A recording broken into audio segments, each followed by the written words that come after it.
Olá, amigos. Estamos iniciando mais um programa de estudos da doutrina espírita. Hoje, como sempre conosco aqui, nosso amigo Fábio Fadel, inicialmente, que todo mundo já conhece. Tudo bem, hein, Fabião? Boa noite, Coelho. Boa noite aos nossos amigos. Deixa eu falar o Maurício, a Karina, o Carlos Pedroso, o Edu, a Maria das Graças, o Giliardi, o Jair, a Mônica, o Henri, o Carlos Pedroso, a Thalita, a Noemi, o Luiz e a Elisete, a Sandra, o Paulo Sérgio e a Marisa, o Cláudio, o Cezão, o Daniel, o Alexandre Montenegro, o Sérgio Rocha, o Jeff Santos, o Rogério, a Janaína, um beijo para a Janaína, o Marcelo Silveira e a Marina Gomes. Um abraço a todos, uma boa noite a todos. E hoje é um dia que eu estou bastante feliz, viu, Coelho? Porque o nosso convidado aí eu já gostaria de ter trazido anteriormente, e eu sou um fã do canal dele, sou fã dos estudos que ele faz sobre a doutrina, e é um prazer muito grande hoje a gente estar recebendo aí o nosso amigo Arthur Azevedo.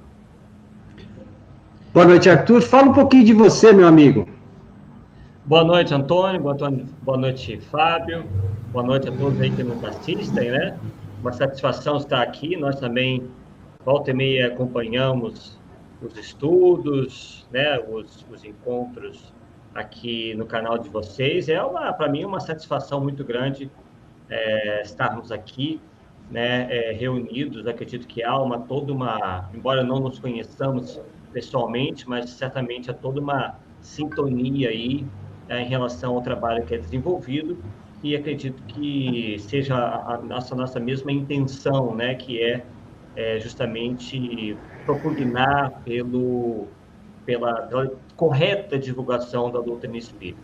Bem, nós somos aqui da cidade de Niterói, né, já moramos aí em alguns outros lugares do Brasil, mas estou hoje na minha cidade natal, que é Niterói, resido aqui. E estamos aí, né, no movimento espírita desde tenra idade. Aos 13 anos começamos lá na cidade de Nova Friburgo, na mocidade, né? Venho já de família espírita, embora tenha estudado em colégios católicos na infância, sempre me identifiquei muito mais com o espiritismo desde o início, né? E, como eu digo lá no meu site também, né, que eu aproveito para divulgar, que é o espiritismocomkardec.com, né, lá eu digo, né, que faço esse breve histórico sobre minha atuação no movimento espírita, que, como eu disse, começou lá aos 13 anos, no Grupo Espírita Pestalozzi, em Nova Friburgo.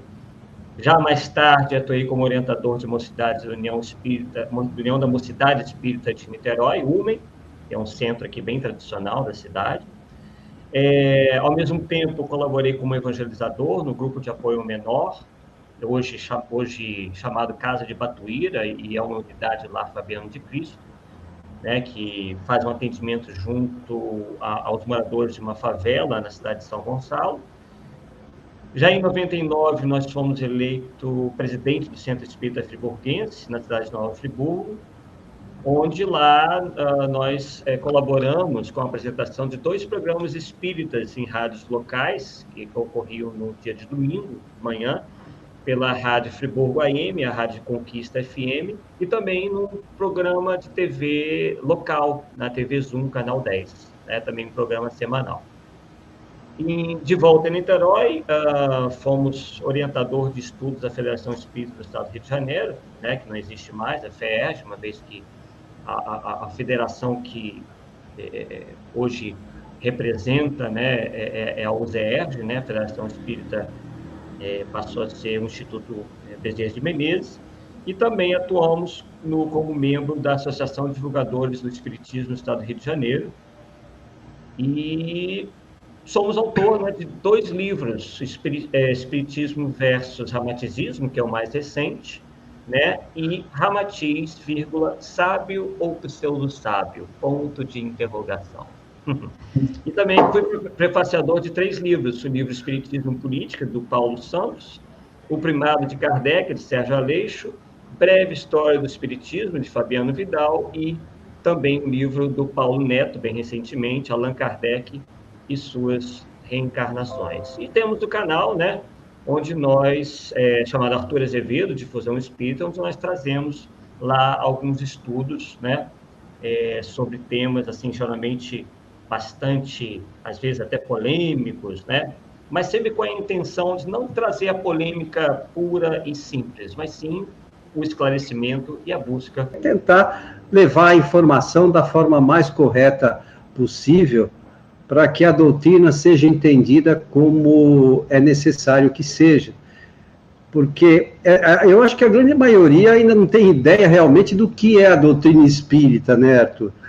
A gente vê que o pessoal fala de espiritismo como se estivesse contando uma historinha bacana e tal, e não tem ideia do que o espiritismo é para a humanidade, né? Então, eu acho que aos pouquinhos, com bastante tempo, a gente vai conseguir levar essa informação de forma mais clara e objetiva.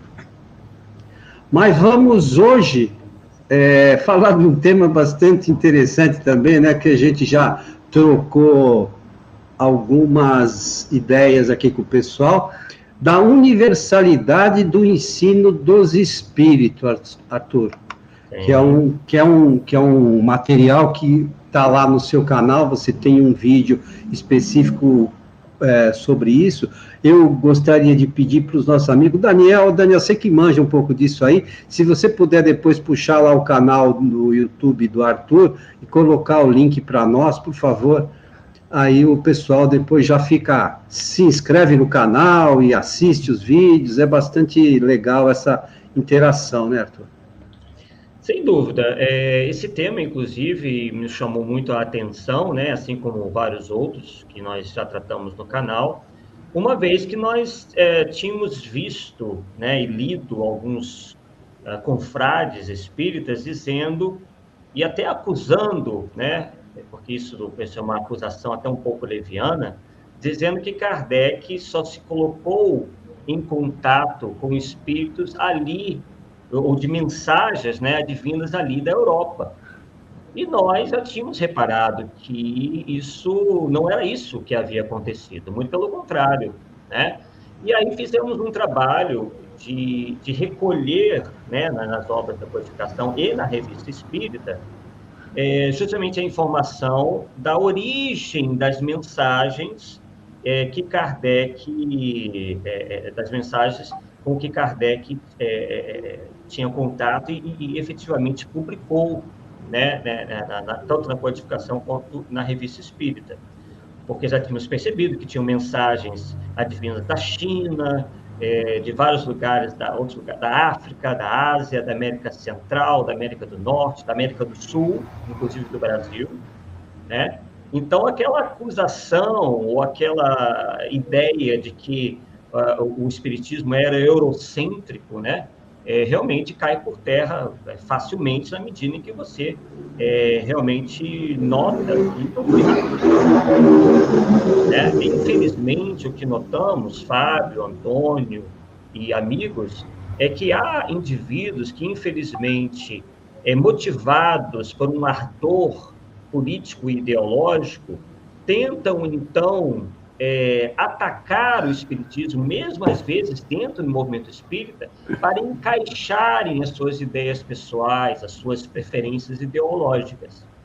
Então, como dentro dessas preferências ideológicas há uma espécie de, digamos assim, antipatia por tudo que lembre o cristianismo, ou tudo que lembre, por exemplo, a Igreja Católica ou a Igreja Protestante, então eles, por exemplo, dizem que o Evangelho segundo o Espiritismo foi um erro do codificador, né? Porque ele não poderia ter simplesmente feito um livro que privilegiasse apenas o cristianismo, que ele deveria ter uma visão mais universalista, deveria ter pego os ensinamentos de Buda, de Krishna e de outros filósofos do Oriente e não se fixado apenas no Evangelho de Jesus. Justamente desprestigiando, né, ou fingindo não saber que se encontra nos livros da codificação, principalmente no livro dos Espíritos, que justamente é Jesus, o espírito mais evoluído que aqui já esteve, né? Quer dizer, claro que nós devemos respeito a todas as religiões, a todos esses espíritos que aqui vieram a dar a sua contribuição, mas a escolha do espiritismo em relação ao cristianismo não se dá à toa. Ela não se dá porque Kardec era um europeu, era um francês, não é por conta disso. Isso tem uma razão que vai além de quaisquer preferências que Kardec pudesse ter, ou por causa da sua nacionalidade, enfim. Isso tem uma razão de ser. Então, é como se acusasse Allan Kardec de xenófobo, ou algo assim, que desprezasse as outras culturas para ficar só nas ideias ali que dominavam a Europa na época, em termos religiosos ou em termos filosóficos. Então, vendo aquilo, nós fizemos essa pesquisa e no vídeo nós mostramos, inclusive detalhadamente, num mapa ali, nas imagens, a origem de muitas das mensagens que Kardec recebia de vários dos centros mediúnicos que já existiam naquela época. Então, a ideia de uma eclosão do fenômeno mediúnico não se circunscreveu à Europa. A questão das mesas girantes e tudo mais, aquilo foi um advento mundial. Só que, obviamente, Paris, à época, era o centro cultural, tecnológico do planeta, inclusive. A França era a superpotência da época. Então, tudo que acontecia em Paris e adjacências tinha, obviamente, um alcance, um reflexo muito maior. Mas não invalida o que aconteceu em outras partes do mundo com a eclosão aí dos fenômenos mediúnicos de indivíduos que começaram a ter com os espíritos uma ligação mais próxima, inclusive psicografando, e tudo mais, e começaram, então, a entrar em contato com Kardec com eles, e fazendo com que, então, Kardec tivesse a certeza, ou desenvolvesse o trabalho de comparação das mensagens, utilizando esse critério que você se referiu, que é o da concordância universal, dentro do conceito da universalidade do destino dos espíritos. Então, foi por essa razão que nós fizemos, elaboramos esse estudo, mostrando esses pontos aí, mostrando onde residiam os indivíduos e onde estavam os grupos mediúnicos com quem Kardec teve contato. O Arthur, e parece que você catalogou mais de 200, se não me engano, 249, cidades, que o Kardec se comunicou, não é verdade isso aí? Sim, muitas e muitas cidades. Isso numa época que não tinha internet, as cartas levavam, às vezes, meses para chegar, Quer dizer, a gente fica imaginando a dificuldade, que era para Kardec desenvolver esse trabalho, Às vezes até os custos mesmo, Porque, obviamente, deveria custar, o serviço dos Correios à época deveria custar bastante, porque para uma carta chegar nesses pontos, numa época que não tinha avião, era tudo por navio, Então, para as cartas chegarem, isso aí passavam por muitos lugares, do navio para o porto, aí o porto ia para a cidade portuária, a cidade portuária para uma cidade maior, próximo ao destino da carta, e dali, então, para o local específico. Muitas vezes eram cidades pequenas, Boa parte dessas cidades que nós verificamos eram cidades realmente de um porte médio para grande, mas algumas delas eram cidades bem pequenas, em vilarejos, e também em países subdesenvolvidos, países da África, muito pobres. Então, Kardec teve realmente uma preocupação em fazer com que houvesse esse contato com outros centros mediúnicos porque talvez até ele intuísse, né, de que pudesse haver ali alguma interferência da cultura nas mensagens, né? Ele possivelmente pensou nisso.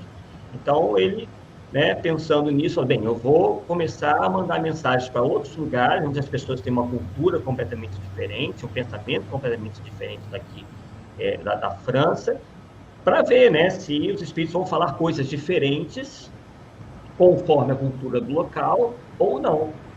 E, surpreendentemente, né, muito pelo contrário, eles mantiveram, né, na sua grande maioria, as mesmas respostas, o mesmo pensamento, uma vez que a verdade, né, com V maiúsculo, é uma só.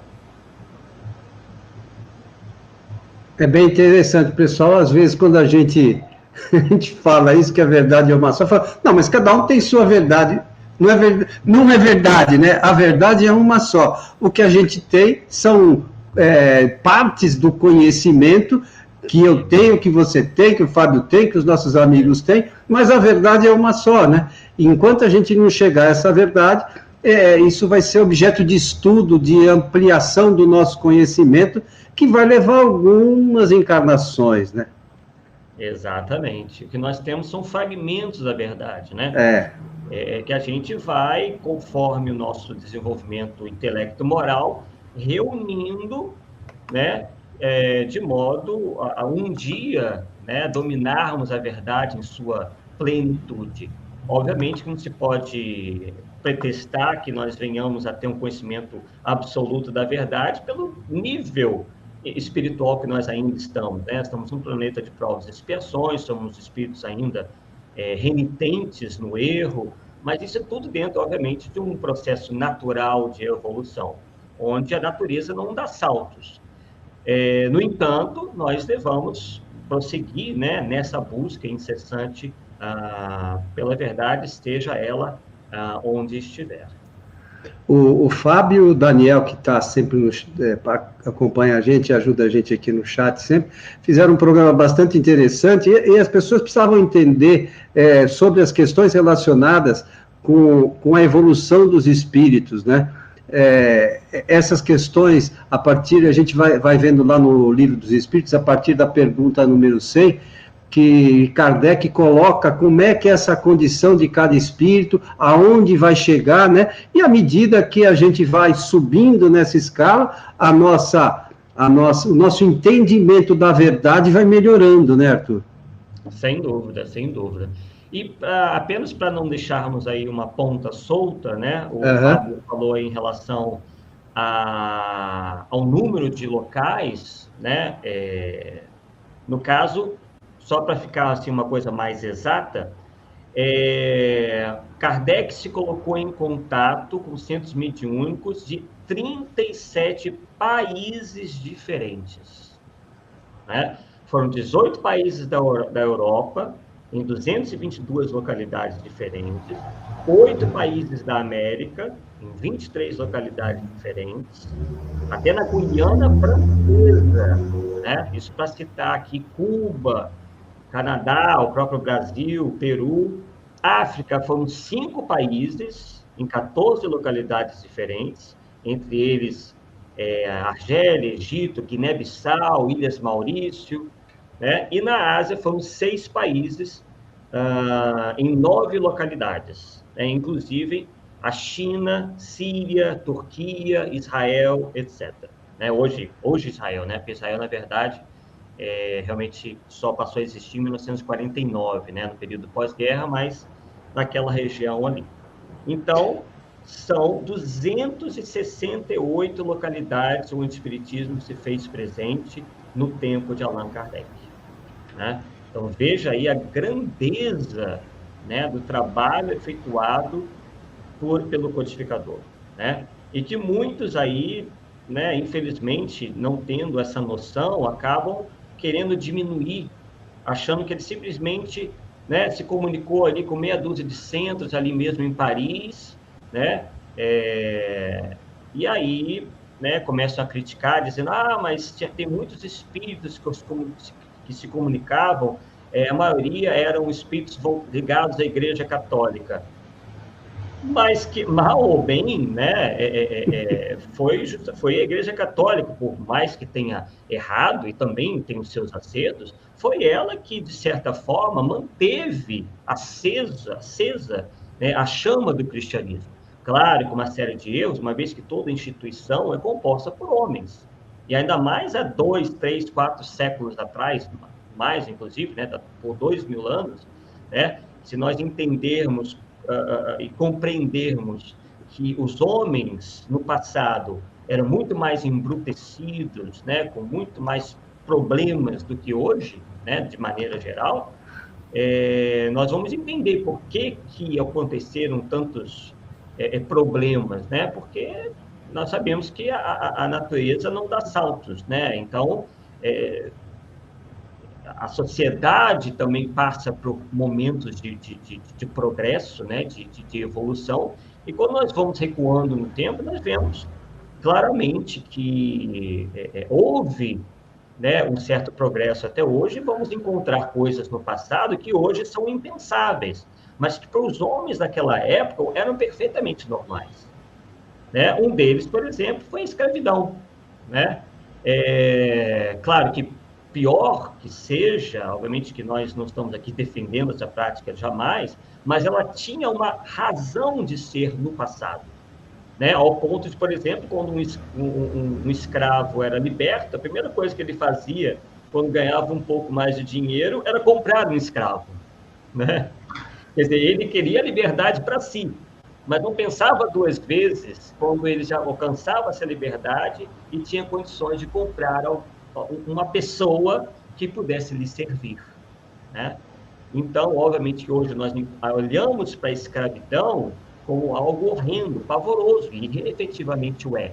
Mas para a visão de os homens daquela época, devido ao seu ainda mais atrasado ainda progresso moral, aquilo era perfeitamente normal, era perfeitamente natural. Assim como tantas outras coisas que hoje nós achamos absurdas, mas que faziam parte do cotidiano dos nossos antepassados. Tem alguma pergunta aí que você viu, Fabião? Eu vi aqui a Ana Cristina, o Arthur, não sei se você tem essa informação, ela perguntava em que língua que eram essas comunicações. Kardec, pelo que nós sabemos, era um poliglota. Ele tinha realmente conhecimento de várias línguas, entre elas o inglês, o alemão, né, além do próprio francês, que era a língua mais difundida na época. O que o inglês é hoje era o francês daquela época. Né? Todos queriam ou tinham a intenção de aprender o francês como segunda língua, porque era a língua universal da época. Né? Então, por exemplo, nós notamos que na Argélia, que era uma antiga colônia francesa, se falava francês. Kardec, então, se pôs em contato muito facilmente com vários grupamentos naquele país. Né? Possivelmente, Kardec, quando não dominava alguma língua, como o espanhol, por exemplo, realmente não, eu desconheço que Kardec falasse, eu conhecesse o espanhol, possivelmente ele se valia de algum tradutor, né, para isso, para trocar missivas, trocar correspondências com grupamentos, como nós citamos aí, de Cuba, Peru, inclusive há trocas de mensagens com indivíduos aqui do Brasil também. Em Lisboa também, né, que falavam português parecido, né, Arthur? Sim. Então, tanto quanto aqui do Brasil, sim, também de Portugal. Sim, de Portugal, realmente. Até da Suécia, da Rússia, da antiga Prússia, né, que hoje é a Alemanha, Ucrânia. Então, Kardec, obviamente, não falava todos esses idiomas, possivelmente ele se valia de algum tradutor, de algum amigo que ajudava nesse trabalho. Tem mais alguma pergunta aí, Fabião? Não, o pessoal está comentando bastante aí das informações. O que eu queria falar com o Arthur, quando o Kardec falava que ele tinha contato com mais de 1.000 centros espíritas, o pessoal acha que são 1.000 centros espíritas do jeito que a gente tem hoje, né? Mas eram reuniões familiares, não era isso que ocorria? Sim, O pessoal estava exatamente. achando que era ser de espíritas enormes, com várias e várias pessoas. Não, obviamente que não, né? Eram, como você já adiantou aí, eram indivíduos que faziam as suas reuniões mediúnicas dentro de casa mesmo, né? Com essa eclosão da mediunidade, então, o local possivelmente preferido dessas pessoas eram as suas casas, né? Só realmente vindo a se formar em centros quando a doutrina já estava já bastante difundida, iniciando, obviamente, na França, né? Tanto é que Kardec faz a sua viagem, né? Está lá no livro Viagem Espírita, em 1862, onde ele visita vários centros. E aí, realmente, nós verificamos ele já o início, né, de grupamentos já mais numerosos, né? Diferentemente do início, onde eram, né, pequenos grupos, né? Às vezes 2, 3 pessoas, até médiuns que psicografavam sozinhos em casa, né? Então era tudo muito diminuto e foi ganhando corpo na medida em que os livros, né, eram mais difundidos. Por isso que Kardec também se esforçou muito para que os livros chegassem a todos os cantos possíveis. E aí nos faz até lembrar do Auto de Fé de Barcelona, né, que foi justamente um acontecimento na Espanha, né? Então, o Kardec já tinha aí feito, né, dado sequência no seu trabalho, fazendo com que as obras da codificação fossem traduzidas ou vertidas para o espanhol, né? E aí, chegando na Espanha, um país realmente muito católico, né? A igreja tinha um domínio lá muito grande já naquela época, fazendo com que aí ocorresse esse advento aí da queima dos livros da codificação em praça pública, né? Justamente motivada pelo incômodo que o espiritismo já causava àquela época nas autoridades religiosas. Então, isso demonstra o impacto que os livros de Kardec tiveram já naquela época, principalmente na Europa, né? Ao ponto da igreja, né, chegar ao ponto de jogar os livros de Kardec aí numa fogueira em plena praça pública na cidade de Barcelona, uma cidade já bem desenvolvida naquela época. Isso porque, Arthur, ele não tinha lançado nem o Evangelho segundo o Espiritismo, né? Foi em 1861. Eu acho que se ele tivesse lançado, eles iam queimar o próprio Kardec mesmo. Exatamente.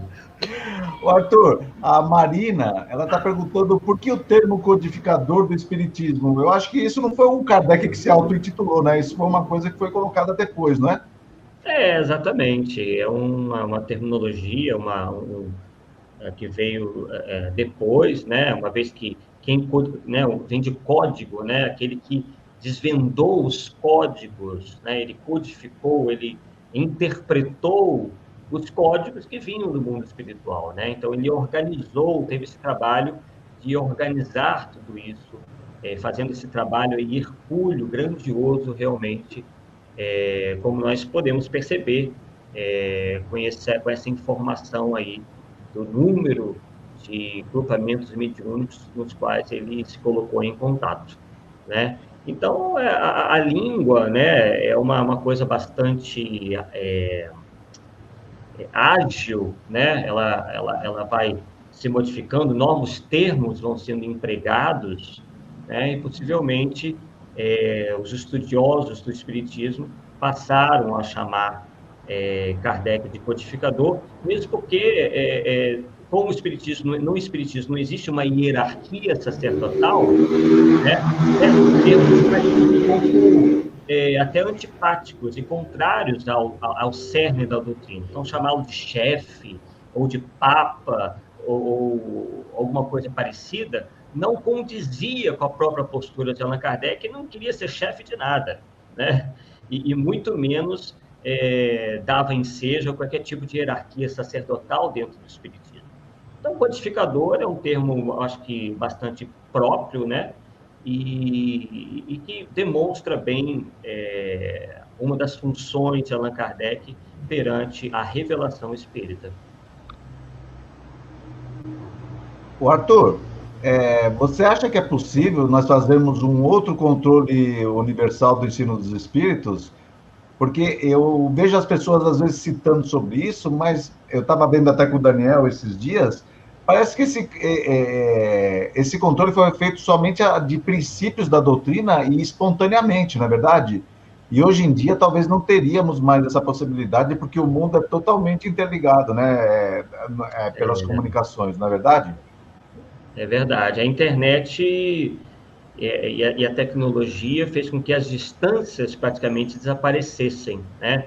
Então, a neutralidade completa que havia naquela época, na medida em que, por exemplo, ele mandava uma carta lá para Guiné-Bissau, então era praticamente impossível, né, que alguém ali tivesse, entre aspas, contaminado, né, por alguma ideia. Porque o contato de alguém de Guiné-Bissau com alguém da França era muito raro, né? Devido ainda às grandes distâncias que eram percorridas apenas por navios e viajar de navio era muito caro, né? Então, esse contato que nós temos hoje não era inexistente naquela época. Então, hoje, o mundo é uma aldeia. Então, esse trabalho, realmente, como você adiantou aí, seria realmente quase que contraproducente, porque sempre se alegaria que houve algum tipo de influência, já que as pessoas se comunicam em questão de segundos, pelo celular, pelo e-mail, né, pelas redes sociais. Então, realmente... Agora, o que nós, e se essa é uma luta nossa, né, e eu incluo vocês nisso, é para o bom entendimento daquilo que já está na doutrina espírita. Eu acho que antes de nós querermos novas verdades ou novas revelações, é preciso a gente descortinar o que nós já temos, né? Infelizmente, tem muita gente por aí querendo inovações, sendo que alguns, né, e muitos, não dominam nem os conceitos básicos da doutrina espírita, né? Não se aprofundaram o suficiente para que revelações ou inovações possam ocorrer. Então, há um afã desmedido, né, do que o Herculano Pires falava, dos novidadeiros, né? E aí ele falava muito dos novidadeiros do além, se referindo às mensagens retumbantes de espíritos, onde eles faziam profecias mirabolantes sobre o futuro do planeta, e que ele notou que estavam completamente erradas, né, e equivocadas, mesmo antes, né, do tempo chegado para as profecias chegarem. Então, por exemplo, todos nós sabemos aí de alguns livros de origem mediúnica que, por exemplo, falavam sobre um suposto fim do mundo em 1999, entre 1999 e o ano 2000, com a aproximação do chamado planeta chupão, né, ou astro intruso, né, cuja aproximação em relação ao eixo da Terra faria com que o eixo da Terra, né, sofresse aí modificações de modo que a Terra ia ficar praticamente destruída, mais de 2/3 da humanidade pereceria, segundo as profecias desses espíritos aí que andaram se comunicando na década de 50. Então, na época, foi um estrondo, né? Todo mundo já dizendo que Kardec estava superado, porque nós tínhamos, naquele momento, novas revelações do mundo espiritual e tudo mais. Passados aí 40, 50 anos, todas aquelas profecias catastróficas se esboroaram. E parece que nós não aprendemos a lição. Hoje, novamente, o movimento espírita anda às voltas com profecias apocalípticas. Quem não lembra das profecias que colocaram na boca do nosso querido Chico Xavier, dizendo que em 2019 ia ter uma grande virada aí, que o planeta ia se tornar um planeta saindo de provas e expiações, um planeta de regeneração, quer dizer, nada aconteceu. Por quê? Porque não que não tenha havido progresso. O progresso ele é contínuo, só que ele não se dá na velocidade que as pessoas querem que ele aconteça, que se dê, né?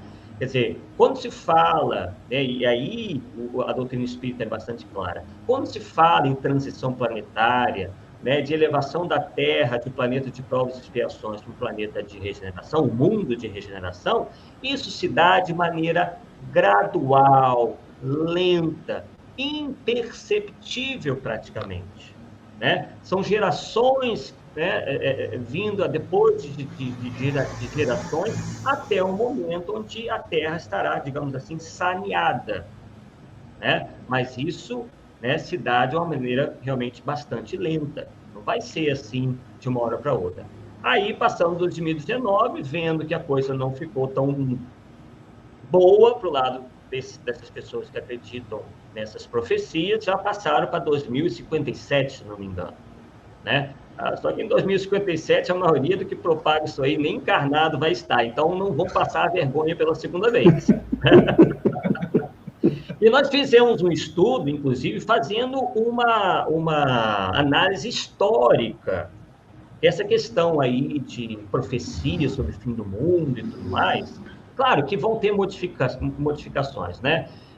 Quando se fala fim do mundo, alguns falam de coisas mais catastróficas, de adventos mais catastróficos, ou outros falam que vai ser de uma maneira mais suave, tá?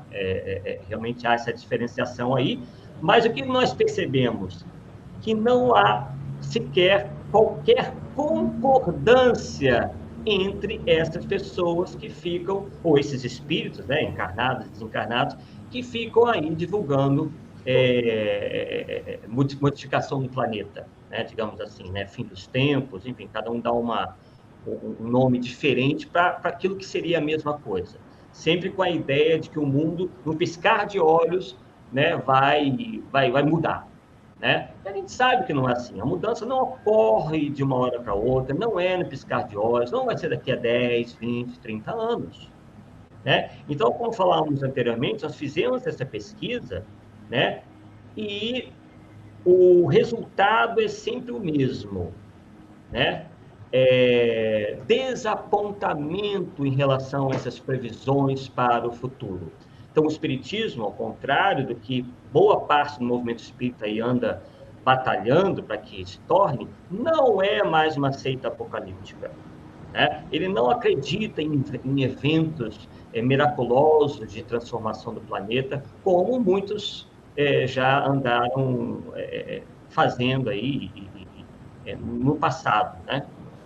Então, é lamentável que a gente veja que o espiritismo vem sendo utilizado por alguns para fazerem sensacionalismo. Desculpe o termo, mas não me ocorre nenhuma outra palavra a não ser sensacionalismo. E quando a gente, o pior, vai investigar o que estaria por trás disso daí, a gente não simplesmente não se depara com pessoas ou indivíduos que apenas estão equivocados. Há interesses escusos nisso, infelizmente. Que interesses escusos seriam esses? Publicação de livros, né, com que auferem vantagens financeiras, e não satisfeitos, agora eles mesmos já montam suas próprias editoras, com livros só focando nessas temáticas que eles sabem que vão atrair um grande número de pessoas. Porque, infelizmente, a maioria de nós ainda tem um pendor pela fantasia, pelo incrível, fantástico, extraordinário, por revelações proféticas, por toda essa série de posturas místicas e ensinamentos, entre aspas, místicos, né, por um atavismo mesmo. Né? A humanidade permaneceu dentro e dominada pelo misticismo religioso por séculos, por milênios. Nós mal estamos tentando colocar a cabeça para fora dessas ideias místicas. Então, como é um atavismo ancestral, muitos ainda ficam correndo atrás dessas informações, dessas mensagens ou pseudo-revelações que, na verdade, são utilizadas por espíritos pseudo-sábios, mistificadores, que, ao mesmo tempo, se afinizam com esses indivíduos interesseiros, né, que querem os holofotes, querem as vantagens, né, financeiras advindas da disseminação dessas ideias fantasiosas. O pior, Arthur, é que não acreditam no Kardec, né? Porque lá no Livro dos Médiuns, o Kardec fala que espírito superior não coloca data assim, nas coisas, mas o pessoal não acredita no Kardec, né? Exatamente. Você ia falar, Coelho? O Arthur falou um negócio agora há pouco, que as pessoas vão na casa espírita, e a grande maioria, eu concordo com ele, não tem ainda os conhecimentos mais simples da doutrina, né? E ficam... A divulgação dessa coisa de mudança de situação do planeta, aquela coisa toda, os caras acham isso maravilhoso. Eles só esquecem de um detalhe simples, né? Que faz parte do conhecimento, que o planeta só vai melhorar à medida que os habitantes do planeta melhorarem. E esses somos nós. O que a gente está fazendo ultimamente para melhorar? Principalmente, a gente sempre fala aqui, sabe, Arthur, o pessoal espírita, em vez de ajudar, parece que atrapalha. Sabe, eles em vez de levarem a informação espírita, eles preferem esse caminho que você falou muito bem. E eu sei disso porque eu trabalho numa empresa gráfica e essas... Você pega, por exemplo, eu vou dar um dado aqui para vocês. A revista espírita, por exemplo, hoje nem se edita mais porque quase não se vende o livro físico. Aí você pega livros dessas pessoas, desses autores que supostamente são lá orientados pelo espírito X, sobre essas questões todas que a gente vê aí. Putz, esses caras editam 5 mil, 10 mil, 20 mil e vende que nem água.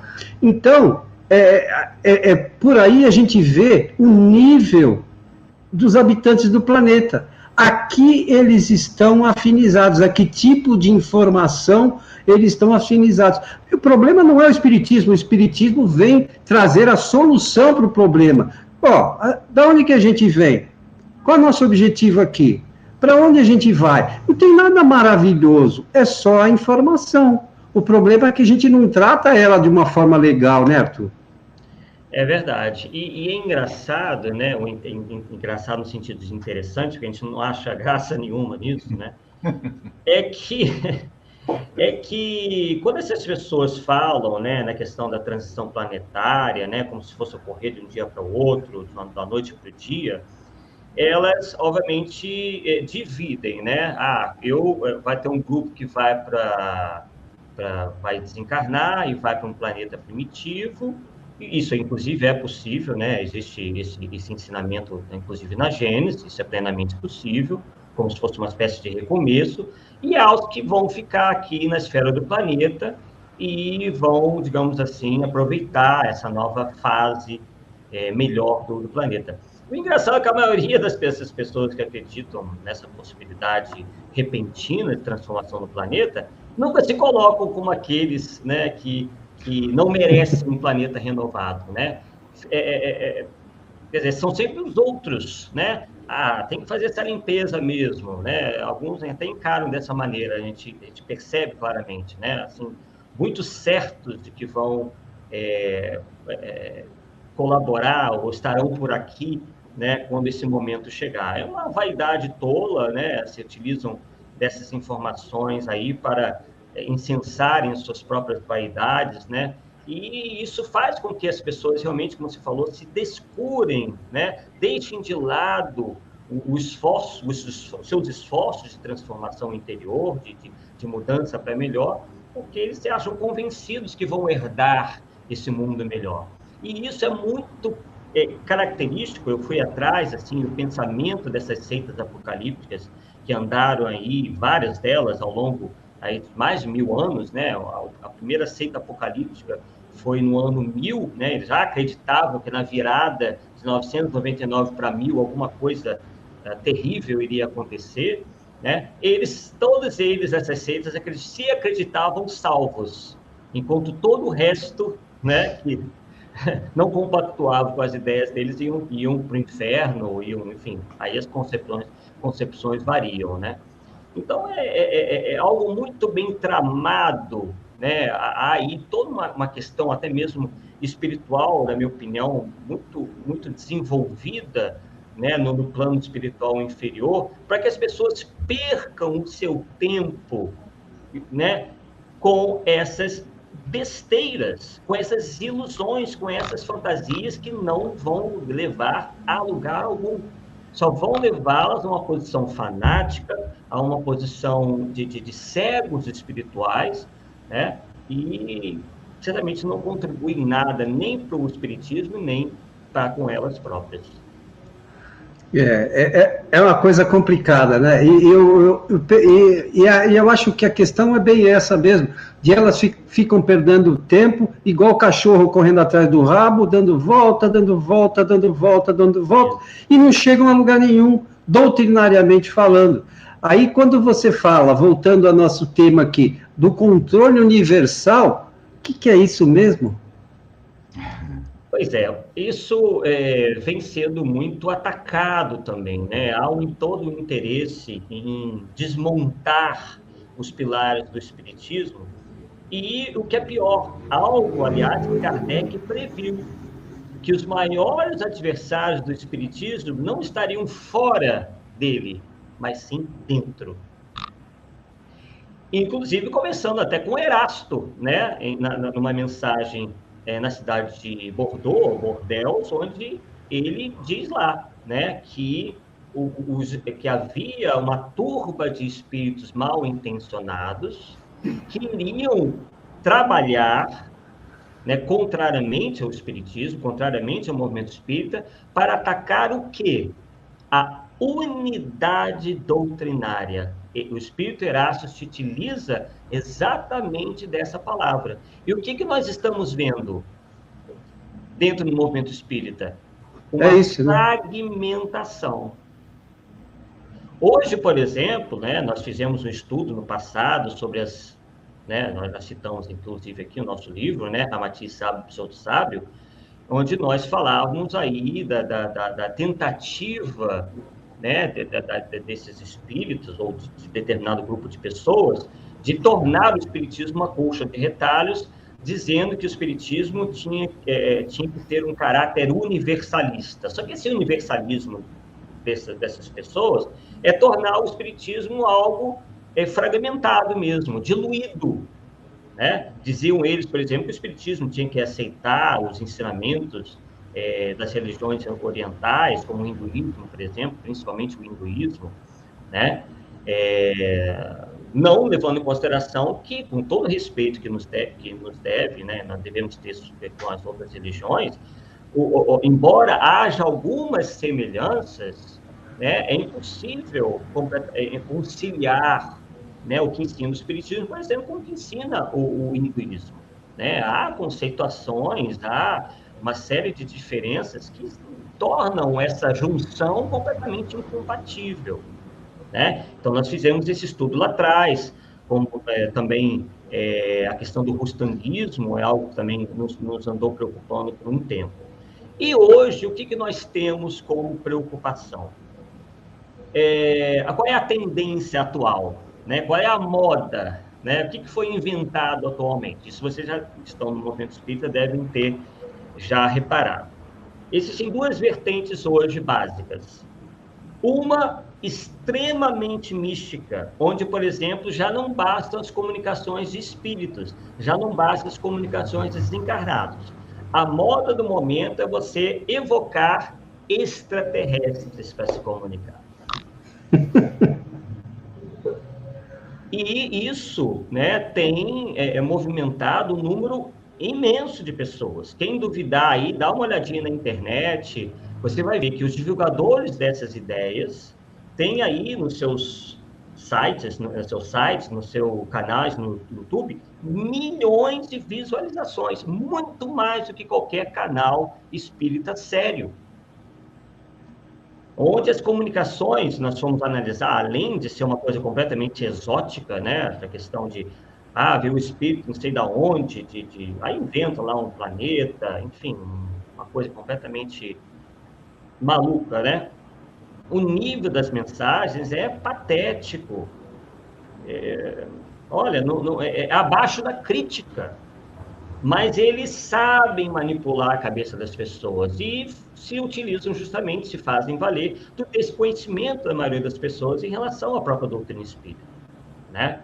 Então, é um discurso muito palatável, né, onde eles vão aí, com esse sensacionalismo todo dos extraterrestres, né, da comunicação dos extraterrestres, angariando seus simpatizantes.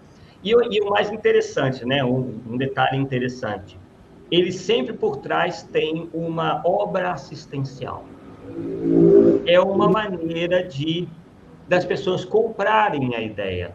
Nossa, mas que pessoas, né, preocupadas com seus semelhantes, eles fazem tanta caridade.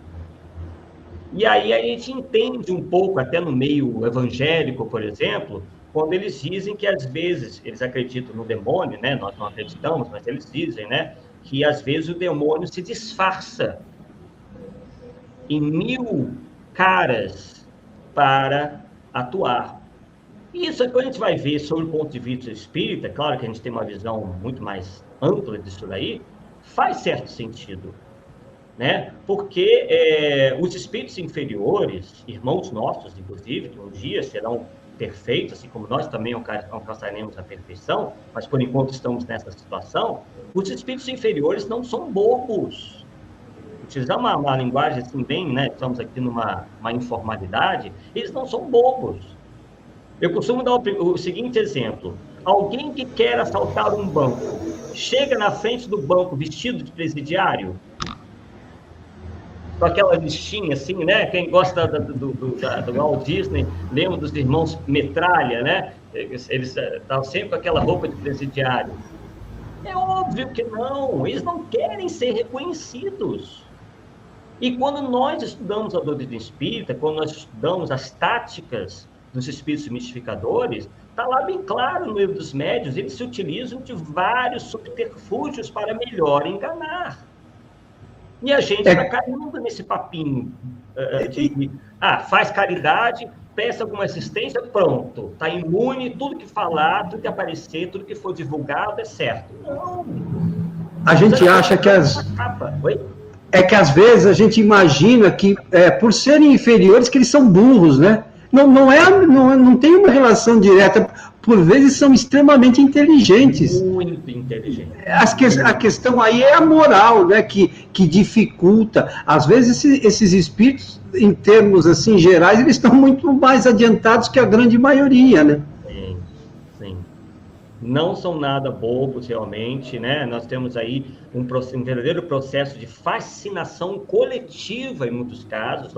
Nós não ficamos só na internet. Às vezes, nós visitamos, por vezes, quando nós sabemos, nós vamos in loco verificar e fica patente o nível de obsessão, de fascinação coletiva pelo qual tem passado vários grupamentos que têm aí dado oportunidade para esses espíritos e também os seus médiums, né, que também tem uma participação muito grande nisso,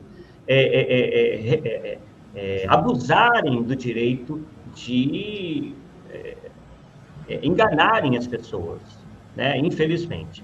E a outra vertente, né, que também vem crescendo dentro do movimento, infelizmente, nós até comentávamos isso aqui quando ainda não estávamos no ar, é um grupo ainda diminuto de pessoas, porém muito barulhento, que utiliza o movimento espírita, né, como plataforma para as suas pretensões, as suas ideologias políticas. Né? Fizemos, inclusive, recentemente, com o Marco Milani, Lucas Belanza, o Eric, né, vários companheiros, uma live analisando essa situação, né? Onde esses grupos, né, ou essas pessoas, tem tentado uma mescla de doutrinas materialistas com o espiritismo, né? Porque essas ideologias que elas seguem têm um cunho essencialmente materialista. Eles sequer reconhecem no homem a existência de uma alma.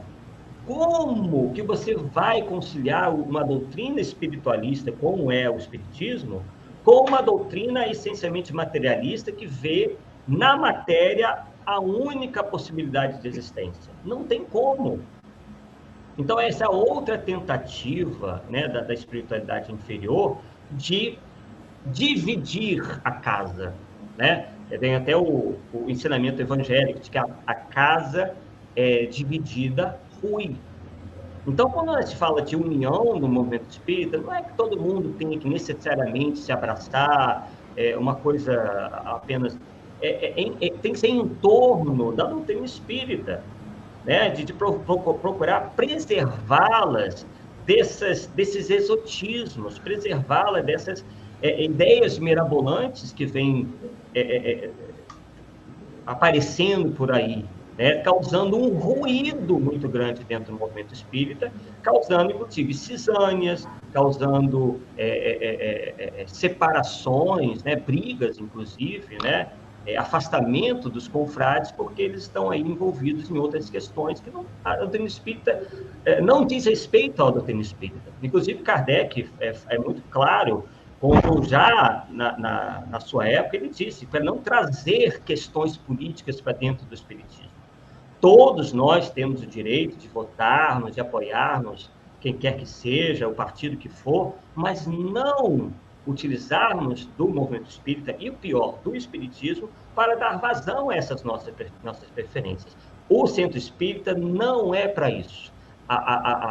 O objetivo do espiritismo vai muito além, né, dessas questões transitórias de brigas políticas, de grupamentos políticos. Vai muito além disso, né? Porque daqui a pouco nós estamos no mundo espiritual, e aí?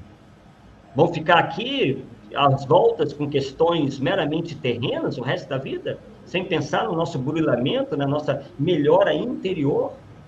Eu não vejo a possibilidade disso ser compatível com o que propõe o espiritismo. Você sabe, Arthur, que embora tenha uma dificuldade muito grande hoje com essa coisa do controle universal, a gente lá na nossa casa tentou, ao longo do tempo, fazer alguns trabalhos de evocação para tentar, né, não é resolver problema nenhum, mas até para a gente ter o conhecimento de como as coisas funcionam e tal. Certa feita, teve eu procurava trabalhar, como eu coordenava um dos grupos, eu procurava evocar espírito, que a maioria não sabia nem quem era, inclusive do movimento espírita. Mas os médiuns, a gente sabe que eles não estudam muito mesmo, então eu usava alguns nomes do movimento espírita e algumas vezes um ou outro se comunicou. Mas teve uma época, uma vez, que foi muito interessante. Eu evoquei que, se eu falar, a maioria não conhece, mas com certeza você, o Fábio, o Henrique, alguns aqui conhecem, então eu prefiro não falar, de um espírito que foi da FEB. E o espírito que estava dirigindo o trabalho, ele falou assim: olha, esse espírito não pode se comunicar hoje e tal. Eu, na minha cabeça, imaginei que o espírito não pôde vir, enfim, porque Kardec falou que a gente poderia evocar qualquer espírito, né? Bom, aí fui embora. Uma das moças lá da casa, ela ia embora, inclusive, comigo, de carona, ela falou: Coelho, sabe aquele espírito assim, assim, assim? Ele estava aí, e se ele pudesse, ele furava os seus olhos. Aí eu fiquei pensando naquilo, pensando, né? Na outra semana, a gente tá para estudar, né? Para aprender, não tá? Aí, na hora do início dos trabalhos, eu pedir para o dirigente pessoal, espiritual, falar, semana passada aconteceu assim, assim, assim, assim, e a médium disse que o espírito estava aqui. Aí o espírito falou assim para mim, você sabe exatamente como esse espírito está. Você vai ficar perdendo seu tempo com isso? Então, você veja que muitas vezes esses espíritos que a gente supõe que eram grandes e tal, retornaram para a pátria espiritual, que melhoraram, eles continuam igualzinho quando estavam encarnados aqui a última vez que a gente conheceu. Leva tempo para a coisa mudar, né? Leva tempo para esses espíritos, digamos assim, quererem ceder o trono, né? E ficam controlando os dirigentes de centros espíritas e federações espíritas, não sei até quando, né? Até quando eles deixarem, talvez, fico imaginando eu, né, Arthur? Exatamente. Eu também tenho um evento muito parecido, onde nós, num dos centros espíritas que eu frequentei, né, eu até citei a UMEN, a gente estava fazendo uma análise de obras mediúnicas, que, aliás, é algo hiper recomendado por Allan Kardec, né, essa análise, porque hoje saiu da caneta do médium, das mãos do médium, já vai praticamente para a editora ser publicado, né? Quer dizer, não existe nenhum trabalho maior para peneirar, né, as mensagens, ainda mais se for desse cunho aí que nós estávamos falando. E aí, numa reunião mediúnica do centro, inclusive nós não estávamos presentes, mas ficamos sabendo que veio, né, uma série de espíritos que estavam ligados àquelas obras que nós estávamos ali analisando, completamente enfurecidos.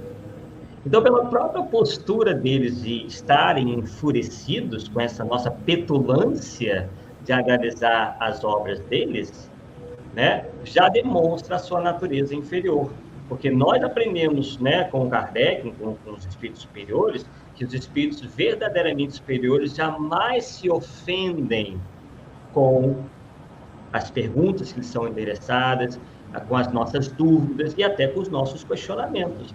Quando a gente fala assim, poxa, isso aqui nós não entendemos bem, eu acho que é assim.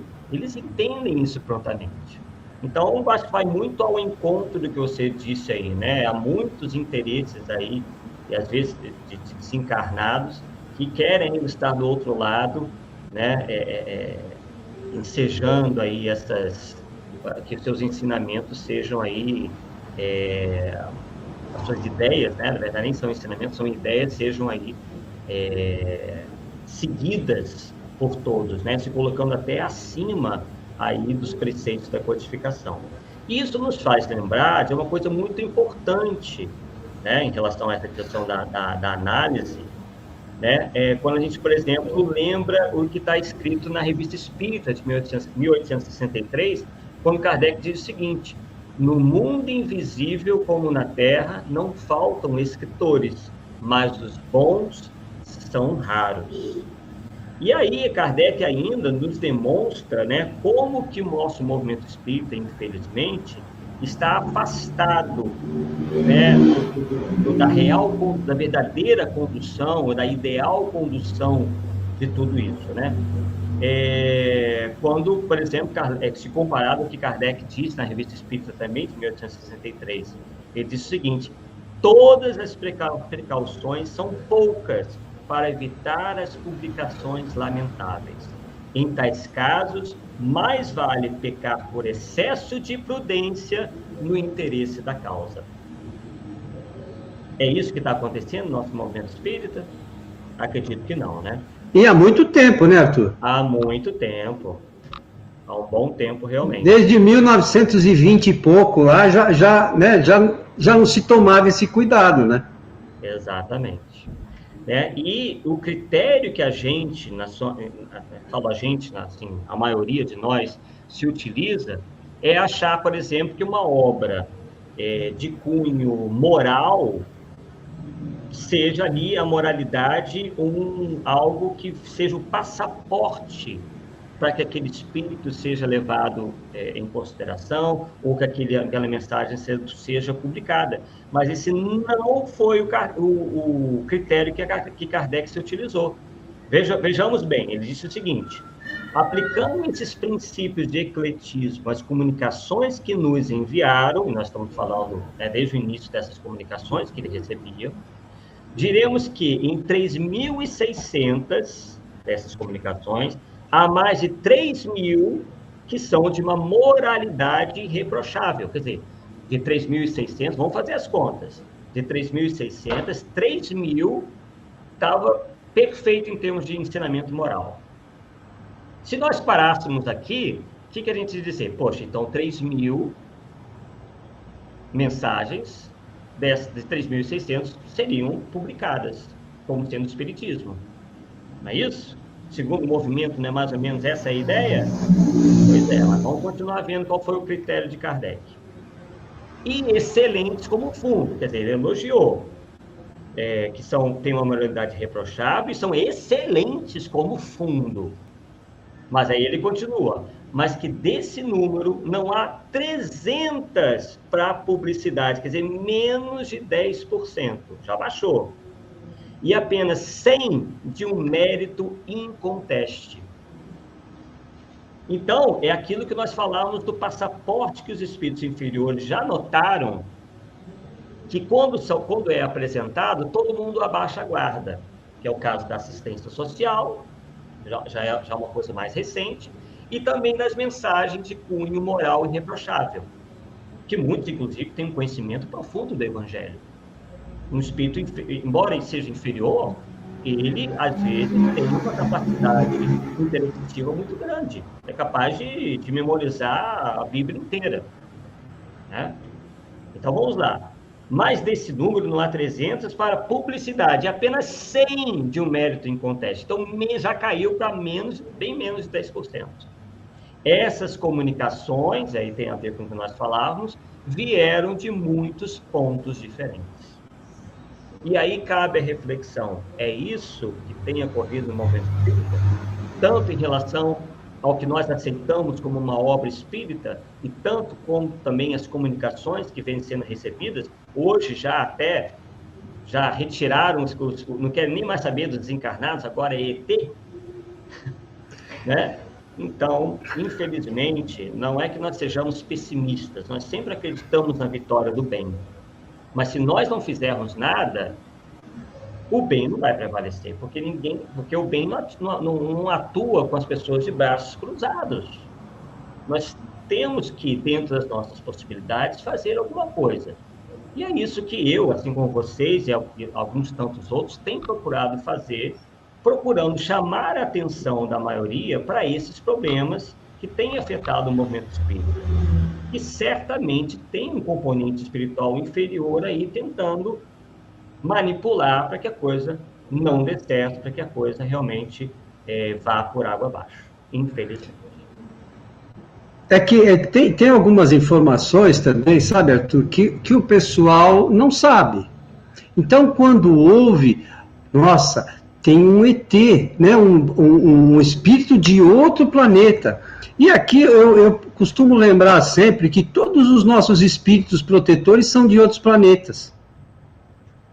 Né, que são espíritos que estão já numa categoria superior, né, que já fazem parte, pelo menos, dos espíritos bons, e eles não estão no planeta Terra. E eles escutam essas bobagens como se fosse alguma coisa maravilhosa, né, magnífica, e não param para pensar. Você vê que é uma coisa muito simples. Se eu parar para pensar, tem espírito em outro planeta? Tem. Eles podem trazer mensagens boas, muito provavelmente que são espíritos que são nossos protetores e têm mais conhecimento que a gente. O que tem de maravilhoso nisso? Exatamente. Mas não é fácil. Fabião, tem pergunta aí, meu amigo? Tem algumas questões, sim. Às 21h32, o Henri fez uma questão aí, o Coelho. Espera aí. Pessoal aqui está gostando, viu, Arthur? Que bom. Muitos elogios. Tem o pessoal que sempre combate bastante, assim. Eu já vou fazer as questões aí para você. Caraca. Fabião, eu não estou conseguindo voltar nesse 21 e 32, cara. Não sei por quê. Você tem como ler? Leio sim. Espera só um pouquinho, Coelho. Por favor. Não, o Henri perguntou, só um minutinho que está...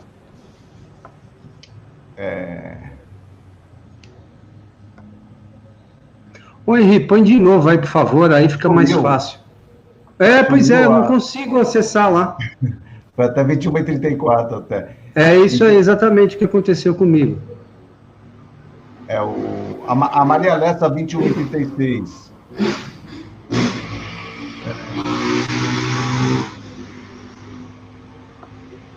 Qual é o nome?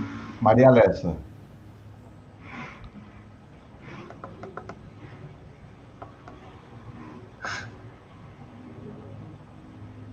Quer que eu leia, Coelho, ou não? Não, já achei. Ela fala, boa noite, sou de Ferros, Minas Gerais. As perguntas de Kardec são tão profundas quanto as respostas dos espíritos. Ele contou com alguma ajuda para elaborar? Gratidão. Realmente, é claro que todos nós, né, quando bem intencionados, contamos com alguma ajuda. Só que Allan Kardec, por si só, já era um espírito muito experimentado, né? Veio já preparado, muito bem preparado para essa missão que lhe foi conferida. Né? Então, ele, por si só, é quase como um coautor da doutrina, né? Porque ele estava de tal forma em sintonia com a espiritualidade superior, né? Que ele foi como uma massinha, né? Muito bem moldado pela espiritualidade para cumprir essa função enquanto na condição de encarnado. Então, quando nós não temos muitas informações acerca do passado espiritual de Allan Kardec, mas as poucas que nós temos, de fontes mais confiáveis, dão conta de um espírito já muito experimentado, um espírito que passou aí por várias situações em encarnações anteriores, que lhe davam o cabedal, o intelecto moral necessário, né, para o cumprimento dessa missão. Né? Ele foi realmente muito bem escolhido. Né? Então, além da ajuda natural a todo aquele que se presta a um trabalho elevado, Kardec, por si só, era, com certeza, um espírito já de uma elevação muito grande e, por isso, se encaixou tão bem, né, com os trabalhos desenvolvidos pelos espíritos nesse trabalho de revelação da doutrina espírita. Legal. O Coelho, a Ana Cristina, 21h56.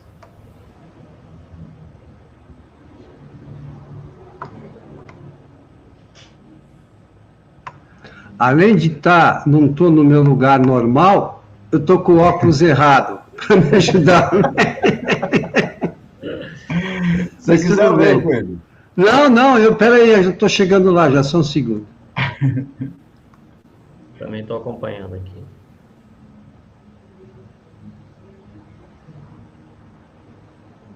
Se você vê alguma aí, você também pode falar, viu, Arthur? Que você quer responder. Tranquilo.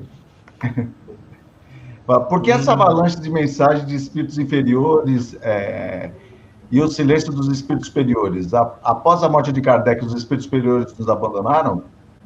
De maneira nenhuma, né, Cristina? Muito pelo contrário. Nesse trabalho que nós efetuamos, e que, né, qualquer pessoa pode, inclusive, nós citamos as fontes, os alertas têm sido vários. A espiritualidade superior continua nos alertando, tá? Sobre essa atuação dos espíritos inferiores. Tá? Os alertas são vários, através de médiuns sérios, né? Isso tem acontecido, só que a maioria de nós está completamente ensurdecida e enseguecida, né? Porque as coisas já quase que perderam o controle, né? E realmente alcançando aí uma situação bastante comprometedora. Né? Então, isso nos faz lembrar aqui sobre uma passagem também que consta da Revista Espírita, de 1859, sob o título Escolhas dos Médiuns, onde diz o seguinte: os maus espíritos temem o exame. Eles dizem: aceitai nossas palavras e não as julgueis. Veja bem como até o ensinamento evangélico tem sido deturpado. Isso, inclusive, é até um fenômeno cultural, né, do politicamente correto, onde você não pode omitir nenhuma opinião sua, porque você é logo anulado, né? Você é escanteado, porque você ousou, às vezes, contestar alguma coisa ou pedir um esclarecimento. E dentro do movimento espírita, isso, inclusive, tem um comentário interessante do nosso amigo, que agora não me recordo o nome, que você logo é taxado de anticaridoso. Então, quando você começa a ter uma postura mais crítica, por exemplo, em relação à análise de mensagens, né? Nossa, você está fazendo julgamento, isso é uma coisa errada, não julgueis para... Quer dizer, não julgueis para não ser julgados, mas a questão não tem nada a ver com isso, né? Então, veja bem que os espíritos inferiores se utilizam desses preceitos evangélicos e os deturpam, e isso acaba se disseminando. Por isso diz lá, ó, os maus espíritos temem o exame. Eles dizem: aceitai nossas palavras e não as julgueis. Se tivessem a consciência de estar com a verdade, não temeriam a luz. O hábito de escrutar as menores palavras dos espíritos, de pesar-lhes o valor, distancia forçosamente os espíritos mal intencionados. Então, perceba a importância do trabalho de crítica, mas não da crítica infundada, da crítica vazia, da crítica que só ataca, mas da crítica bem fundamentada. A crítica bem fundamentada, baseada no bom senso, no estudo, na comparação, se utilizando do critério da concordância, afasta os espíritos inferiores, que se veem contra a parede, se veem desmascarados. Inclusive, essa palavra, desmascarado, também foi bem usada pelos espíritos em relação à análise de mensagens. Então, vamos continuar aqui.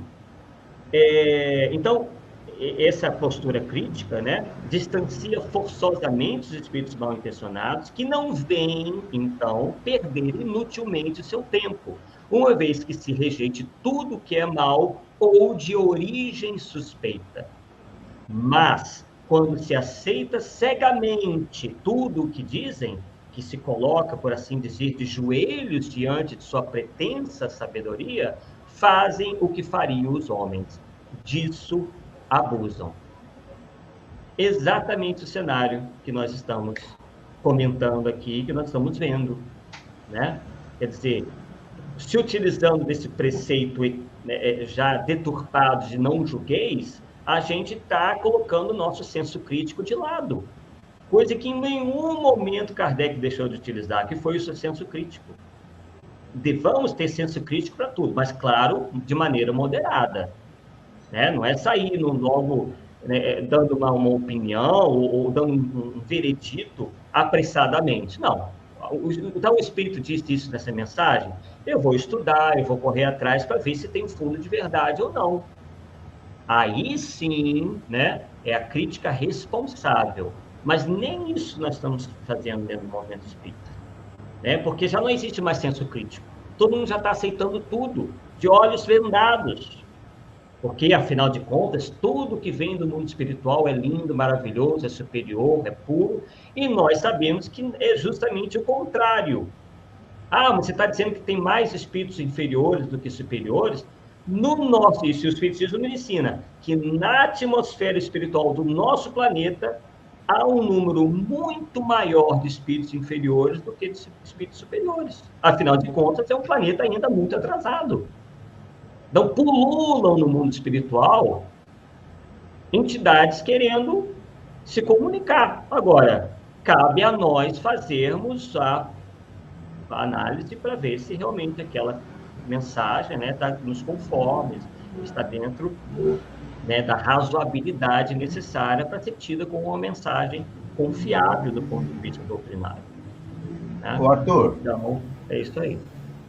Arthur, vamos usar um pouquinho de você. Você poderia contar rapidamente o caso da máscara de ferro lá, inclusive que você deu uma entrevista para a TV espanhola, para a gente ver as consequências de acreditar em tudo? Exatamente. Boa lembrança, Fábio. Esse é um bom exemplo, né? Convido vocês a irem lá no canal Arthur Azevedo, Difusão Espírita, onde nós fomos convidados, né, pela televisão espanhola para falarmos desse caso ocorrido em 1966, aqui na nossa cidade, justamente quando pululava uma série de mensagens de cunho mediúnico, tidas equivocadamente como espírita, que falavam sobre uma suposta vida em Marte. Não é uma vida espiritual, mas sim vida material. Se descrevia lá naves espaciais, os chamados discos voadores, que Marte tinha jardins, tem mares, oceanos, horta, bosque. E nós sabemos hoje que não tem nada disso, né? Pelo menos fisicamente não tem nada disso, né? Mas o espírito lá, comunicante, disse que tinha e que, inclusive, ele profetizou mais uma vez equivocadamente, que com o avanço da ótica, né, o avanço dos telescópios, em termos tecnológicos, isso seria facilmente observado no futuro. Isso efetivamente foi desmentido, já tem até sondas lá, várias sondas já pousaram em Marte, e não constataram nada disso. Mas vamos voltar para o caso aí. Esse livro chegou às mãos de 2 indivíduos residentes na cidade de Campos dos Goytacazes, aqui no Rio de Janeiro. Eram indivíduos que se afeiçoaram muito ao que constava nessa obra e passaram, então, segundo nós constatamos, a ter contato com centros que adotavam essa obra, né? E aí foi dito a eles que eles poderiam se colocar em contato com marcianos.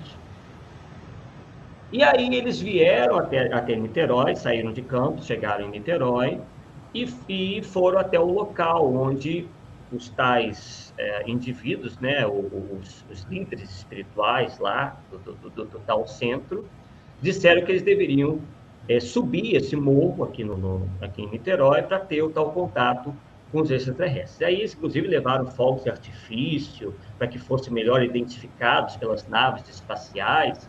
E foi dito a eles que, para que eles não fossem queimados pela radiação das naves marcianas, eles teriam que colocar uma máscara de chumbo para proteção dos olhos. E para que também, aí nós não sabemos exatamente, eles teriam que ingerir cápsulas. Cada um deles tinha que ingerir uma cápsula, né? Aí nós não temos como saber por quê, qual é a motivação de ingerir essa cápsula. E aí eles chegaram lá no pé do morro, inclusive eu constatei que tem um centro ali africanista perto, no caminho desse mesmo morro. Possivelmente eles pararam lá antes de subirem, né, pelo tempo transcorrido, né, eles demoraram muito para chegar, então certamente eles foram primeiro nesse centro africanista e aí subiram o morro. Final da história, né, tentando resumir o máximo possível, eles foram encontrados mortos, né, e se notou que eles haviam ingerido essa tal cápsula e estavam utilizando a tal máscara de chumbo. Isso quer dizer, foram vítimas de um golpe, um duplo golpe. Primeiro, de um livro completamente fantasioso, né, que inclusive enganou muita gente e que disse que, né, os marcianos estavam sempre, em que se dizia que os marcianos estavam sempre por aqui, com suas naves espaciais, seus discos voadores, etc, etc. E também por encarnados que pediram para que eles trouxessem uma grande quantia em dinheiro, o que hoje seria assim uma quantia razoavelmente alta, tipo entre 5 a 10 mil reais. Desses 5 a 10 mil reais no dinheiro de hoje, encontraram no bolso deles o equivalente a como se fosse uns 200 reais. Quer dizer, essas pessoas se deixaram, agora me perdi o termo aqui, se fizeram valer da credulidade irrefletida desses dois indivíduos, né, sobre as coisas espirituais, né, para, então, lhes aplicarem um golpe, né, porque foi tudo armado para que eles ingerissem a tal cápsula, subissem com uma grande quantidade de dinheiro, né, sabe-se lá por que eles achavam que ia precisar de dinheiro com o marciano, mas, né, enfim, né, a credulidade leva a essas coisas, né, o fanatismo, o fato de que o raciocínio não funcione, né? Então, lhe foi aplicado esse golpe que acabou lhes tirando a vida, né? Então, isso demonstra, claro, que é um caso pontual, mas, de qualquer forma, simboliza que, muitas vezes, quando nós nos deixamos levar por essas mentiras, isso equivale a uma espécie de morte espiritual. Nós podemos até não morrer fisicamente, como aconteceu com eles, mas isso contribui para a nossa morte espiritual, porque nós acabamos nos abraçando, né, a coisas que não vão levar a lugar nenhum, né? Vão nos levar a completa digita, né, em termos espirituais. O Arthur, só você esqueceu de falar, a culpa caiu em cima de quem que o pessoal espanhol estava falando para você? Aí é boa lembrança. É claro que, no final das contas, a imprensa e a opinião pública foram culpar a quem? O Espiritismo. Porque aquele livro lá, de origem mediúnica, sem compromisso nenhum com o Espiritismo, né? Mas como as pessoas confundem, né? Quando eles descobriram que a origem, né, de tudo tinha sido a leitura daquele livro, que foi, inclusive, encontrado na casa deles, né, se começou a dizer que era o espiritismo o culpado, né? Então, está lá nas manchetes, né? Dois indivíduos se envolvem com o espiritismo e perdem a vida no alto do morro. Veja a nossa responsabilidade, né? Quando nós damos força e ensejo a essas manobras para ridicularização do espiritismo. Ô, Coelho. Eu. O Henri fez a pergunta agora às 22h16. Tá. Tá cansado, Arthur? Não, tá tranquilo. É acostumado já. Tem estudos aí que são mais de 2 horas no meu canal. Eu até comecei a reduzir, porque falei, não dá, as pessoas naturalmente se cansam, né? 22h16.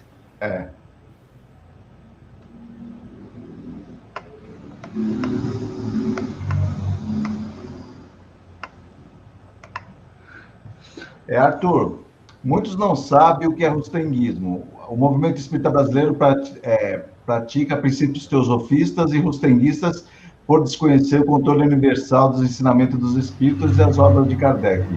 Como você vê a idolatria de espíritos pelo movimento espírita?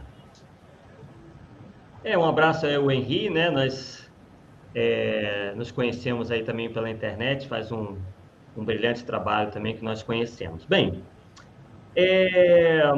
realmente importante essas informações que o Henri nos passa, né? Uma boa lembrança aí. Nós andamos, inclusive, fazendo aí algumas análises sobre a influência dos princípios da teosofia e do rustanguismo dentro do movimento espírita, né? Nós até individualmente consideramos essa mistura indevida com a teosofia como também uma espécie de cisma dentro do movimento espírita, né? Não tão, obviamente, claro como o rustanguismo, mas nós vemos hoje muitas casas espíritas divulgando teses da teosofia como sendo puro espiritismo, e a gente percebe que não tem nada a ver, né? Inclusive, fomos atrás aí de alguns postulados da teosofia e verificamos que alguns deles são também algumas delas são meras fantasias, né? Não estamos dizendo aí que não sejam pessoas mal intencionadas, nada disso, mas como falamos anteriormente, nosso compromisso é com a verdade, seja lá onde esteja, né? Então, por exemplo, essa questão mesmo do mito da Atlântida, é um dos ensinamentos, ou uma das ideias da teosofia, que além de não ter base científica nenhuma, né? E nós fizemos um estudo sobre isso, também não tem base doutrinária nenhuma, né? E aí, o que acontece dentro do movimento espírita é o que nós percebemos aconteceu também com a teosofia. Porque, embora a teosofia ela não aceite muito, ela não veja de bom grado o contato com os espíritos encarnados, a gente pode perceber que eles utilizam, de certa forma, de uma maneira mais indireta, de ideias advindas do mundo espiritual.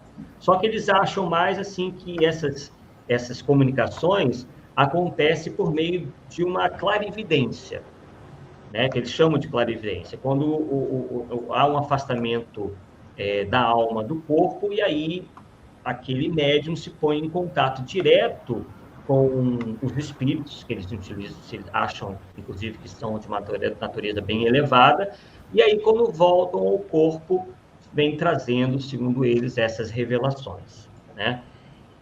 Só que eles, ao contrário do espiritismo, também batem na ideia de que tudo que vem do mundo espiritual deva ser cegamente acreditado, né? Então, aí se encontra o erro, né? A fonte, a origem do erro está aí, né? De achar que tudo que venha do mundo espiritual é de ordem superior.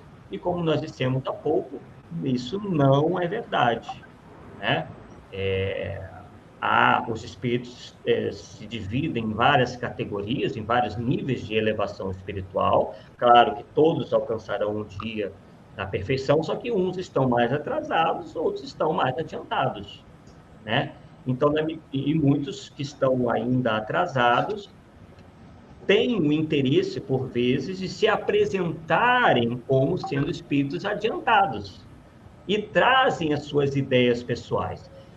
A eles, o Kardec deu o nome de espíritos pseudo-sábios.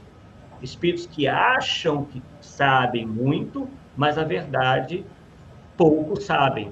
São apenas espíritos ainda muito agarrados às suas ideias, às suas concepções, até muitas vezes ideias terrenas, das quais não puderam ainda se desapegar, né? Então, a teosofia se ressentiu muito disso, né? Desse aspecto mais crítico. E o movimento espírita, infelizmente, tem, como já dissemos, né, várias vezes aqui, trilhado esse caminho perigoso de se achar que tudo que vem dos espíritos deva ser cegamente acreditado, e isso leva a uma série de confusões, a uma série, né, de desvirtuamentos do próprio movimento espírita. Uma vez que a doutrina em si jamais poderá ser desvirtuada, porque ela é clara e cristalina por si só, né? Só que o movimento, que é a parte humana da história, está ainda, né, muito aquém do nível espiritismo. É isso aí, Arthur.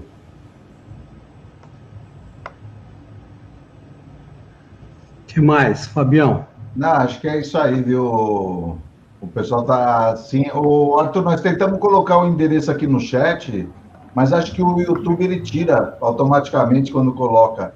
Então, divulga mais uma vez aí, porque, volto a dizer, é bastante interessante aí o teu canal aí e o teu site, viu, Arthur?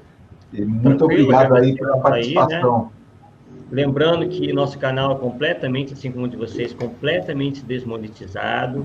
Os livros que nós escrevemos, o primeiro foi todo doado para a editora, que inclusive faz um trabalho junto ao presídio da cidade de Capivari, de recuperação dos nossos irmãos aí presidiários, né, que estão querendo melhorar, né?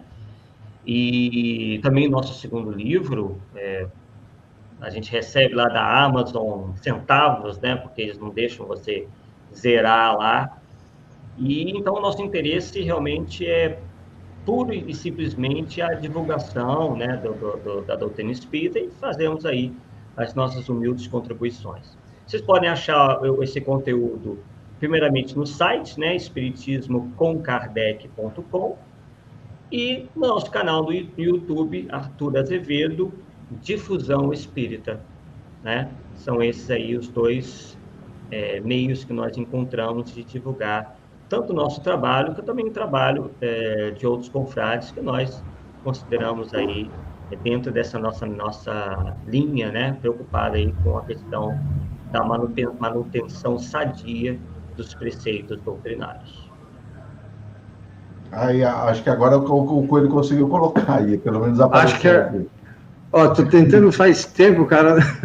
Eu não sou muito hábil com essas coisas da internet, mas tudo bem. Agora parece que entrou aqui o link para o pessoal poder acessar depois o seu canal. E para quem gosta de estudar, tem bastante coisa, né, Arthur?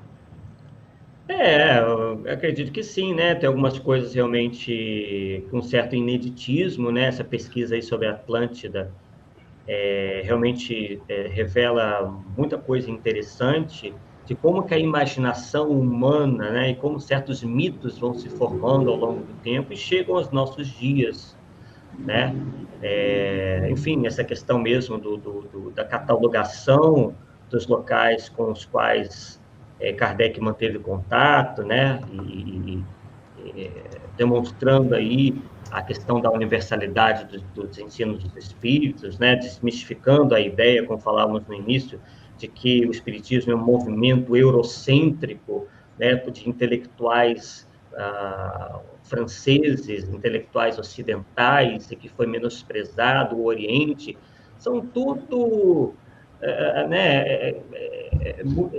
Se querem criar motivos, né, para desprestigiar, né, o trabalho do codificador, né, e não só por isso, né, como dissemos anteriormente, uma questão meramente personalista, porque abraçaram determinadas ideologias políticas e tudo que possa parecer religioso, essas pessoas acham que deva ser retirado do espiritismo, aí ficam falando de espiritismo laico e tudo mais.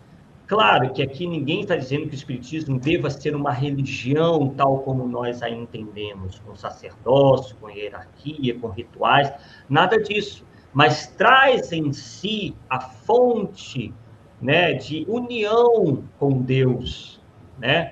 A religião, no seu cerne, traz essa ideia, né, de religar e de união, né, com as coisas do espírito e não com as coisas da matéria, né? Não fica circunscrita às coisas da matéria, né? Então nós vamos aí fazendo esse esforço de tentarmos identificar esses pontos falhos, né, e tentar, através das nossas pesquisas, levar aí alguma contribuição, né, ao movimento espírita. A questão do Ramatiz foi uma, né? Herculano Pires e Jorge Risini foram os primeiros a falar sobre o assunto, só que eles não tiveram, assim, tempo, certo? Ou vontade de se aprofundarem no tema. Então, nós, naquela época, né, lemos todos os livros, né, atribuídos a essa entidade espiritual e fomos fazer o trabalho. Vamos ver se realmente Herculano Pires e Jorge Risini estavam certos na crítica, né? Fizemos com a maior isenção possível. E aí, então, nós catalogamos essas diferenças entre o que prega o espírito Ramatiz e o que ensina a doutrina espírita. E nós, nesse trabalho, fizemos esse trabalho, né, esse trabalho de comparação e verificamos, né, que realmente não havia compatibilidade possível. Na época, fomos muito atacados, né? Realmente é difícil você, às vezes, enfrentar o fanatismo. Mas hoje nós verificamos que o nosso trabalho parece que não foi em vão, né? Esse movimento específico anda realmente muito enfraquecido, né? Uma vez que as pessoas começaram a atentar para os erros absurdos contidos nessas obras, né? Então, nós, de certa forma, ficamos felizes de que em poder contribuir para um melhor esclarecimento sobre essas questões. E só um detalhe, Arthur, Esses espíritos que eles falam que são eurocêntricos e tudo mais, se fosse dessa maneira mesmo, jamais a reencarnação estaria na doutrina espírita, porque do Ocidente, o espiritismo foi a única doutrina uma das únicas que fala sobre a reencarnação. O próprio Kardec não acreditava na reencarnação e ele foi convencido a isso. Então, se fosse só pensamento eurocêntrico, talvez, como aconteceu na Inglaterra, eles falariam de um espiritismo sem reencarnação, no caso, né? Exatamente. Não tem qualquer tipo de base, né?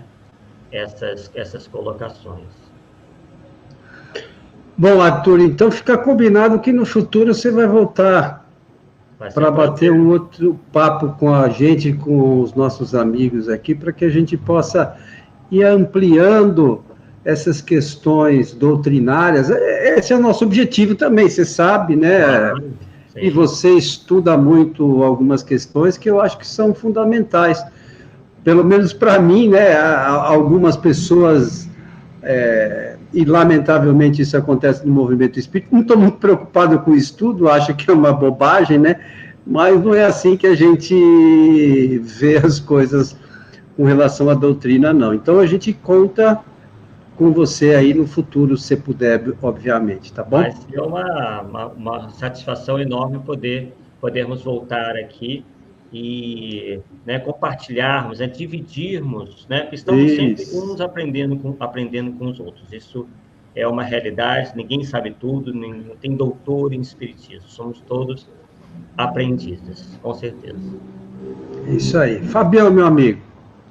Somente para agradecer mais uma vez o Arthur, né? Assim, deu para perceber, né, que por isso que eu já queria ter trazido ele antes, né, o Coelho, pelos esclarecimentos, e agradecer o pessoal do chat aí, falar para eles curtirem a live e divulgarem, e que entre também lá no canal do Arthur, lá no Arthur Azevedo, Difusão Espírita, né, e no Espiritismo com Kardec, para que o trabalho dele seja cada vez mais conhecido por várias pessoas. Muito obrigado a cada um de vocês do chat, muito obrigado, viu, Arthur? Um abraço. Um abraço a todos, obrigado. Quero só lembrar que na quinta-feira estaremos aqui novamente, o Milton Filipelli e eu, falando do tema Você Tem Medo de Espíritos, que na última live deu uma pane no meu computador, tadinho do Milton, ficou sozinho na live, mas deu uma pane no meu computador, acho que foram os espíritos que me atrapalharam um pouco, além da minha deficiência, né? Os espíritos me ajudam a fazer bobagem, mas tudo bem. Então, quinta-feira, às 21 horas, estaremos aqui reunidos, o Milton Filipelli e eu, para falar um pouquinho mais sobre as questões relacionadas, se temos medo de espíritos. A todos um abraço e até quinta.